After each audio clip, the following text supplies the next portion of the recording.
لیکن عمران خان نے پاکستان کی سیاست میں جو گند کیا ہے، فوج کو لے کے آنے والا اور ان کو ہر چیز میں انوالو کر دینے والا، صرف for the sake of his role, for the sake of his role انہوں نے یہ گند کیا۔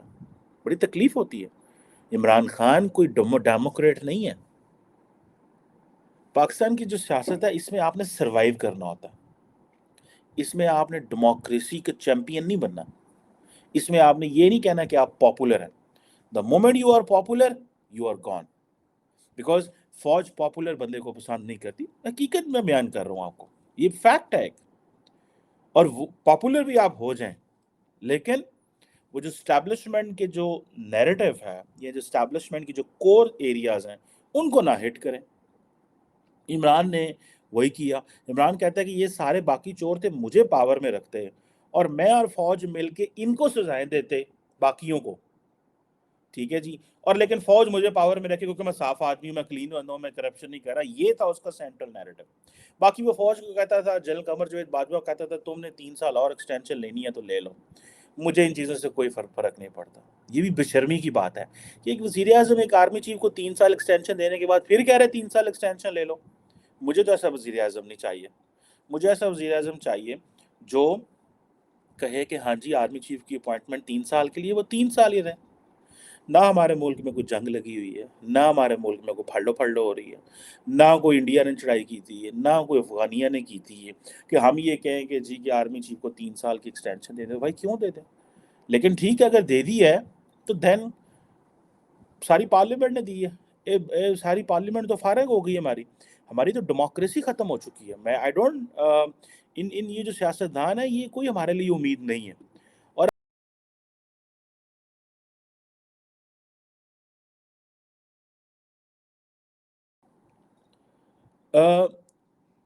یہ ایک جسے وہ کہتے ہیں نا ایک عجیب قسم کی یہ ہمیں کہانی سناتے ہیں۔ وہ کیا کہانی کہ جی کیونکہ ہم الیکٹڈ ہیں ہم جو مرضی قانون سازی کریں۔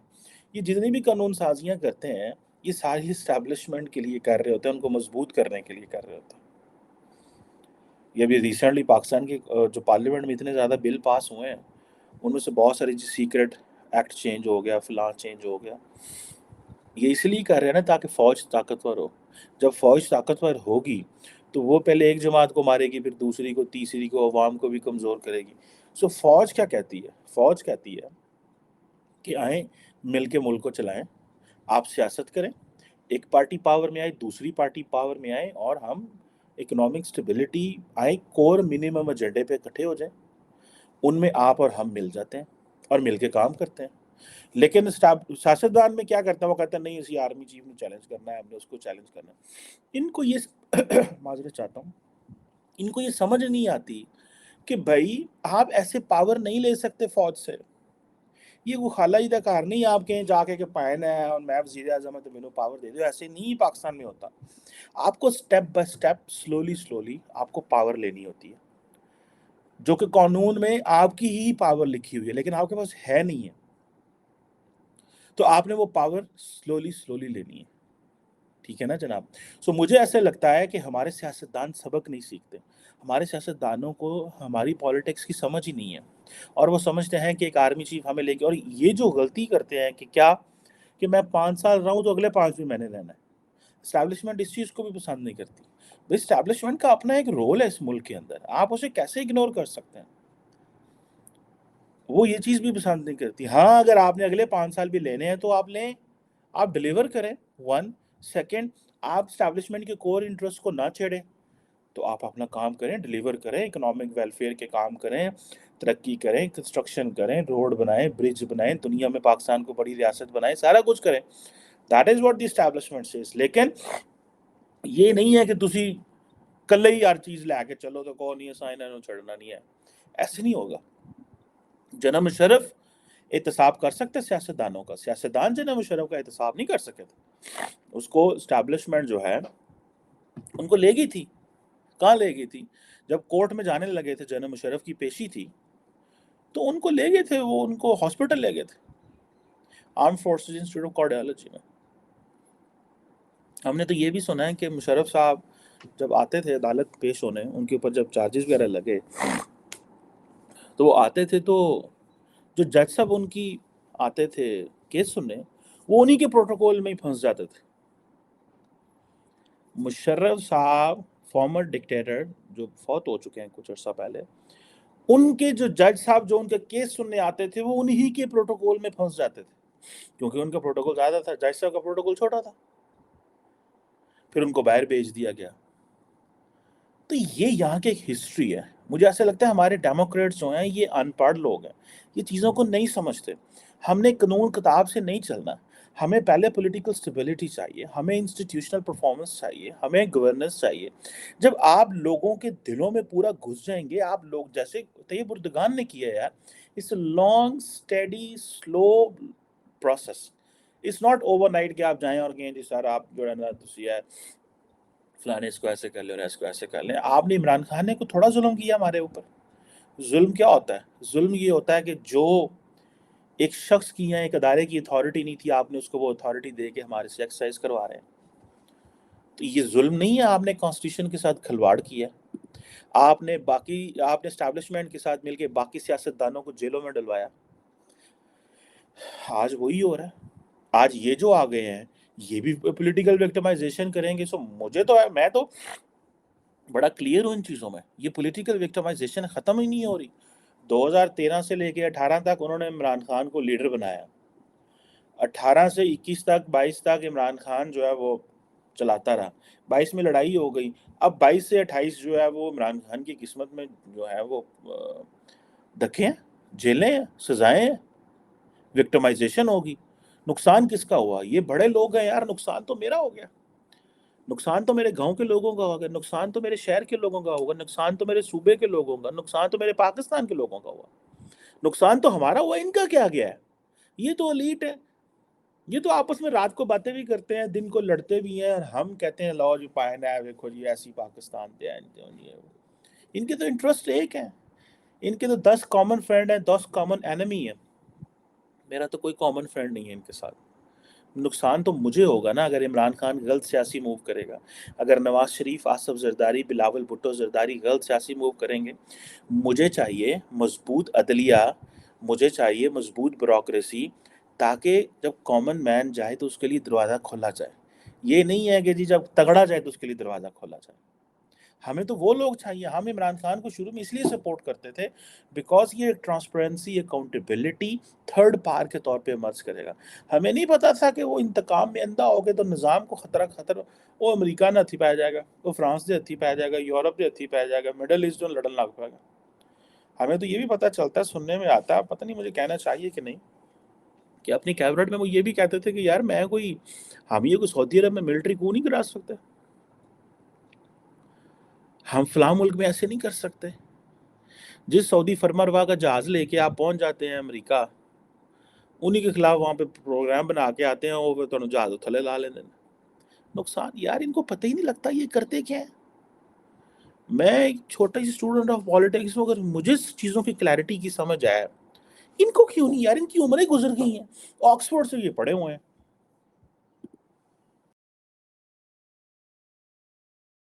آکسفورڈ سے یہ پڑھے ہوئے ہیں. ان کو کیوں سمجھ نہیں آ رہی اس چیز کی؟ ان کو کیوں سمجھ نہیں آ رہی؟ سو جب ان کو سمجھ نہیں ہے تو پھر میں کدھر کو جاواں؟ میں کس کا دروازہ کھٹکھٹاؤں؟ میں کس کو بولوں جا کے کہ میری مدد کرو، ہمارے ساتھ چلو؟ اب دیکھیں نا قانون کتنا سوئفٹ ہے، کیونکہ عمران خان ان کو اچھے نہیں لگتا. لاہور میں، اسلام آباد میں سزا ہوئی ہے، منٹس کے اندر پنجاب پولیس نے گرفتار کر لیا.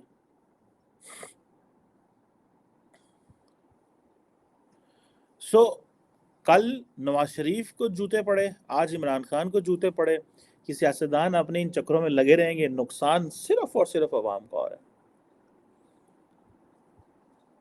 نقصان صرف اور صرف ٹرسٹ میں عوام کا ہو رہا ہے.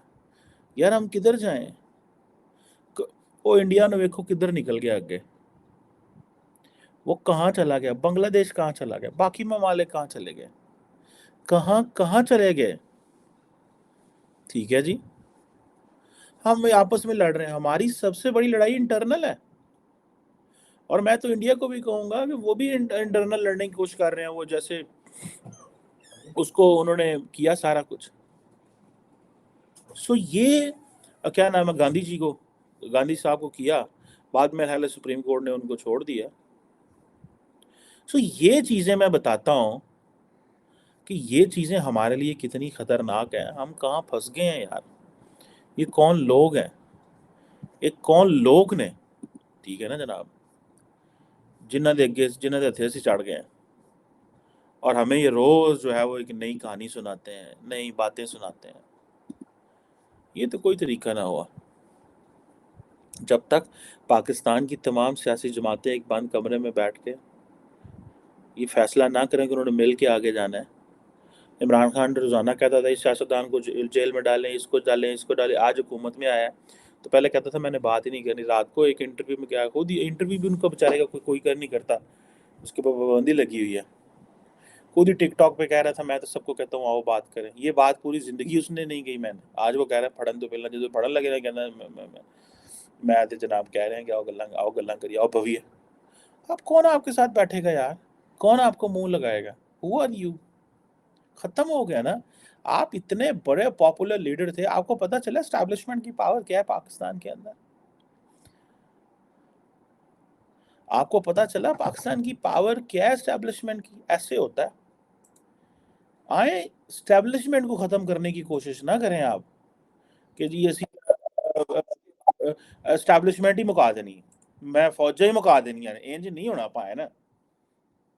اپنا کام کریں، پارلیمنٹ میں جائیں، ڈیموکریسی پروموٹ کریں، گڈ گورننس دیں، لوگوں کا دل جیتیں، کام کریں، فوج کو اس کا ڈیو شیئر دیں، وہ جو سیکیورٹی کے جو ان کے خدشات ہیں ان کے ساتھ مل کے ایڈریس کریں.